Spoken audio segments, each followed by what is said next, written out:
کیا آپ بھی اپنے بچوں کے رشتے کو لے کر پریشان ہیں؟ 5 وظیفے بتاتا ہوں، ان پر عمل کرنے انشاءاللہ آپ کے بچوں کا اچھے سے اچھے گھرانے کے اندر رشتہ ہوگا۔ سب سے پہلے قرآن شریف کی یہ آیت رب انی لما انزلت الی من خیر فقیر، اس آیت کا کثرت سے ورد کرے۔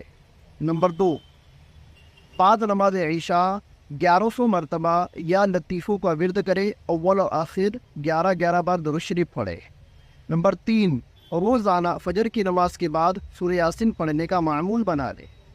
نمبر 4، عشاء کی نماز کے بعد تنہائی کے اندر 2 رکعت صلاۃ الحاجت پڑھے اور اس کے بعد 111 مرتبہ یہ کلمات پڑھے، یا بدیع العجائب بالخیر، یا بدیع، اول اور آخر 7 مرتبہ درود شریف ضرور پڑھے۔